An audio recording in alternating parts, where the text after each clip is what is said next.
in magazines, quoted in boardrooms, photographed in perfect lighting. But no one saw her kitchen. No one noticed she ate standing up. No one stayed when the lights dimmed and the silence echoed louder than applause. Until one man hired to cook, not to care, entered her house and began to feed more than her body. He fed the part of her that hadn't been. She ate in silence for years until he asked what her favorite meal was. Zaria Ellis was a name they whispered with admiration and caution. 36. Founder, investor, self-made mogul, net worth undisclosed but undeniable. They called her a powerhouse, a queen, an ice wall in heels. What they never called her was loved. Her life moved in tight schedules. Zooms at 7, deals by 10, lunch skipped, dinner reheated. Every interview praised her discipline. No one asked about the unopened wine bottle on her kitchen counter or why she always kept one chair at the table. At events, she heard the whispers, so fierce no man could keep up. She probably sleeps with spreadsheets. Bet she cries into cashmere. She didn't flinch. She'd built her walls so high, even she forgot what they were guarding. Until her doctor told her to eat. You're dropping weight, they said. Your iron's crashing. Hire a nutritionist or a chef. You don't need to cook to conquer. She chose a private chef. Strictly business. 1-month contract. Meals. No chatter. Enter Casey Rivers, age 39, chef for hire. Tatted forearms. Calm energy. A voice like cinnamon and gravel. She hated him immediately. He asked too many questions. Smiled like he meant it. Moved around her kitchen like he belonged. What's your comfort dish? He asked on day 3. I don't have one, she replied. You mean you forgot? She glared. He didn't flinch. That night, he served her oxtail over rice with roasted okra. She didn't speak, but she finished every bite and left the plate out unwashed just once, like it deserved to breathe. Flashback, Zaria, age 9. Her mother used to hum while cooking. Oxtail stew meant safety, meant home. She hadn't tasted it in 20 years. The next morning, Casey found a sticky note on the fridge. Try gumbo tomorrow. Spicy. He smiled. She built walls around her, but he knew how to move quietly inside them. Zaria didn't believe in coincidences. She believed in contracts, performance metrics, and silence that kept her safe. So when Casey served gumbo the next evening, she didn't say, thank you. She said, don't assume this means anything. He shrugged, wiping down the counter. Gumbo always means something. The next week became a pattern. He cooked. She tasted. Neither of them spoke more than they needed to. But her body noticed him. Not the way tabloids painted romance, not lust, not scandal, not desperation, but warmth, like something slow defrosting under her ribs. One night she entered the kitchen, past midnight. The lights were off, but he was still there, quietly chopping sweet potatoes, headphones in, humming under his breath. He turned when he saw her. Can't sleep, he asked. Didn't plan to. He offered her a seat at the island. She took it without thinking, and for the first time, she asked him a question. Why do you cook, like you're praying? He paused, then said softly, because growing up cooking was the only time my house felt safe. Flashback, Casey, age 12. His father yelled. His mother cried. But when food simmered on the stove, the yelling stopped. So he kept cooking, even when no one ate. Back to Zaria, who couldn't look at him the same. You cook like you're feeding ghosts, she murmured. Aren't we all? The next day, she canceled her catering contract for a board dinner. I want my chef to handle it, she told her assistant. Casey, they asked, surprised. He knows what I like, she said, eyes unreadable. That night, as he plated pan-seared snapper with a saffron cream, Zaria stood beside him. Not giving orders, not hovering, just there. You cook like you've been watching me longer than I knew. I listen, he said simply. Then, tell me, she whispered, What do I sound like when I'm hungry for something I don't understand? He didn't answer. He just passed her a spoon, and for once, she tasted herself. She never let a man stay the night, but he never tried. To Zaria's estate was all glass and concrete, designed to keep the world out and her control in. But one night she walked downstairs barefoot, no blazer, no armor, and found Casey asleep on the kitchen floor, back against the fridge, arms folded, a half-empty bottle of ginger beer by his side. She stood there for a moment, watching. He hadn't left after dinner. He hadn't asked for anything. He just stayed. Not because he wanted her, but because quietly he was becoming part of the house.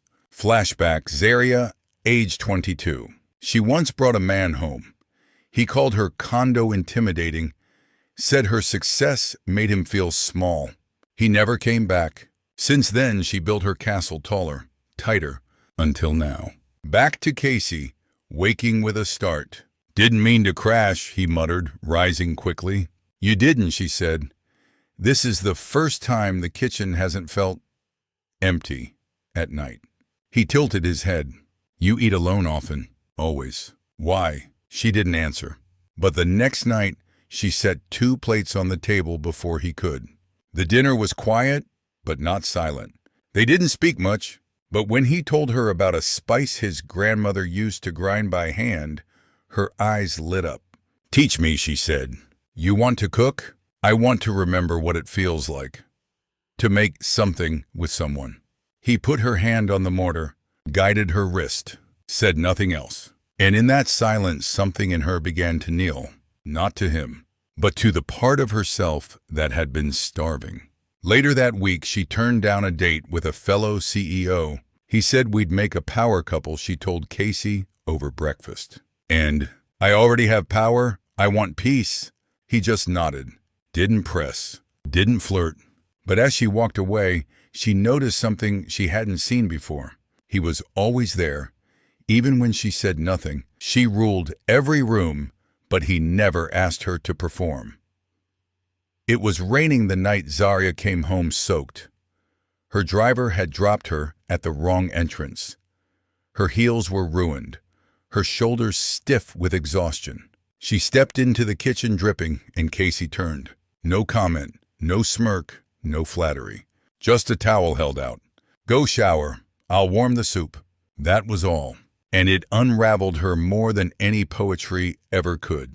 Flashback: Zaria, age 16. She was valedictorian, homecoming queen.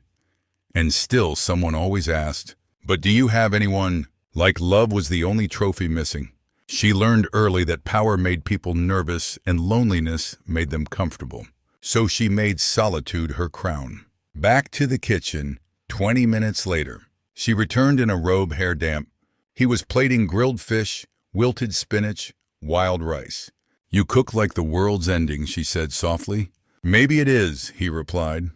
"But tonight, you're eating."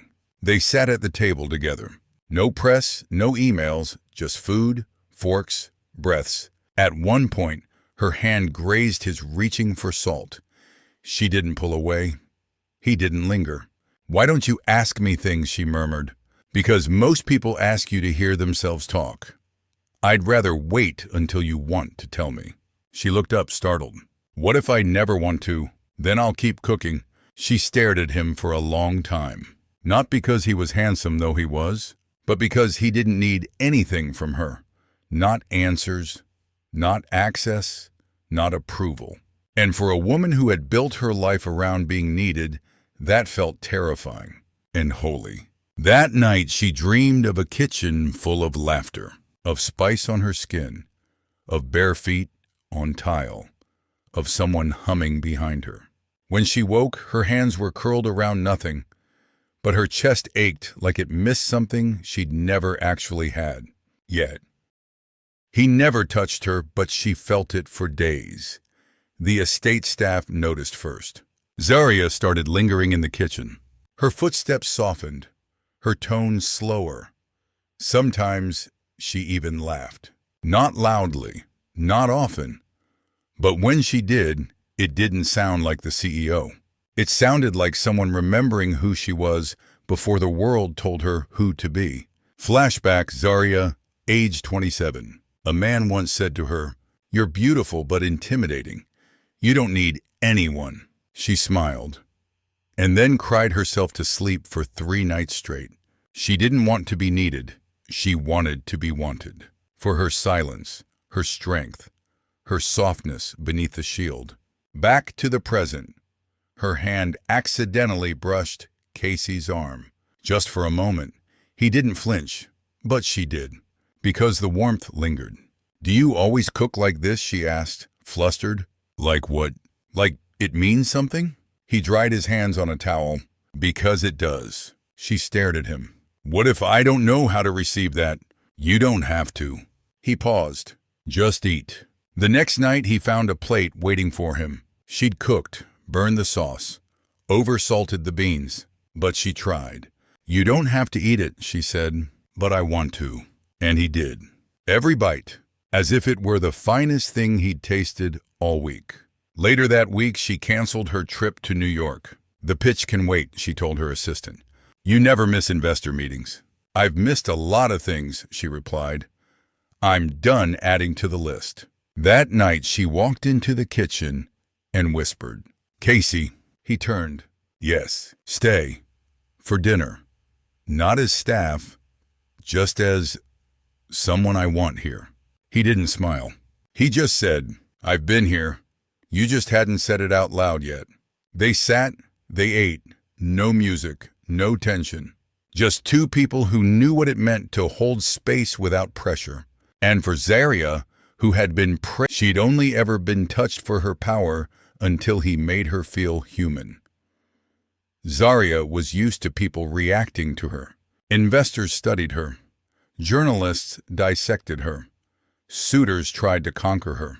But Casey, he just noticed things, like the way she held her wine glass too tightly when she was exhausted, or how she only ate half her plate when something at work was off. He never asked. He just adjusted the salt. One evening, he left a note next to her dinner. "You don't need to talk tonight. Just rest. The stew will take care of you." She read it 3 times, then cried into her napkin alone. Not from sadness, but from the simple ache of being understood without performance. Flashback, Zaria, age 31. She once left a gala early. Her heel had snapped, but no one noticed. That night, she sat on her bathroom floor in full makeup, eating cold takeout from the box. A headline went viral the next day. "Ice Queen leaves party without a word again." No one asked why. Back to now. Casey humming in the kitchen. Zaria peeked in. He didn't see her at first. He was focused, fluid. She watched the way he moved, like a man dancing with memory. Like someone who wasn't trying to impress her, only honor her presence. "Why are you still here?" she asked. He turned gently. "Because you keep showing up." "That scares me." "I know." The next morning, she found a single lily on her plate. Her mother's favorite flower. One she hadn't seen since her funeral. She didn't ask how he knew. She just held it close and whispered, "Thank you for noticing." That night, she ate in her pajamas. With him at the table. No assistants, no phone, no title. Just Zaria, just Casey, and the warmth of something that had no name yet. She never asked for comfort, but he gave it without asking. It wasn't a romantic night. No candles, no flirting, just a thunderstorm outside and a quiet kitchen inside.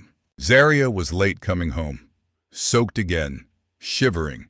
Casey met her at the door, no questions. He helped her out of her coat, handed her a hoodie from his overnight bag, set dry socks by her chair. "No, you okay, just presents." "Dinner's still warm," he said softly. She looked at the hoodie, worn, faded, smelled like cinnamon and soap. She slipped it on, and for the first time in years, she felt safe. Flashback, Zaria, age 19. Her college boyfriend once told her she was too much. Too smart, too ambitious, too proud. Tone it down, or you'll scare good men away. She never forgot, so she stopped asking for care and started earning silence. Back to now, she ate with her hands curled into his sleeves. He didn't comment, didn't tease, just refilled her bowl when she wasn't looking. Later that night, lights flickered out. Storm surge, full blackout. Casey grabbed flashlights. Lit candles made tea. She sat cross-legged in the hallway, sipping slowly. "You ever get tired of being gentle?" she asked him. He shrugged. "I tried anger once. It made me hungry." She looked at him, really looked, and said something she hadn't said to anyone in years. "Can you stay tonight?" On the couch, he asked. "Wherever you feel at peace." He slept on the floor beside her bed, not in it, not near her body, just close enough to hear her breathing change when the nightmares faded. And when the sun rose, she opened her eyes and whispered like a prayer. "You stayed." He didn't reply. He just stood up, made breakfast, and never spoke of it again. But that morning, she didn't sit at the head of the table. She sat across from him, same level, same rhythm. And when she laughed, really laughed, he looked up and said, "There you are." She didn't fall in love. She walked into it, one meal at a time. 6 months passed. No scandals, no declarations, just quiet days and softer nights. He still cooked, she still led. But the difference, now she made coffee for two. And sometimes she kissed his wrist before leaving for work. One morning she stood behind him, wrapping her arms around his waist. No makeup, no armor. "What are you making?" "French toast." "What are you feeling?" He turned. Home. Flashback Zaria, age 7. Her mother once told her, "Don't ever let a man feed you lies. If he can't cook, he better come with honesty."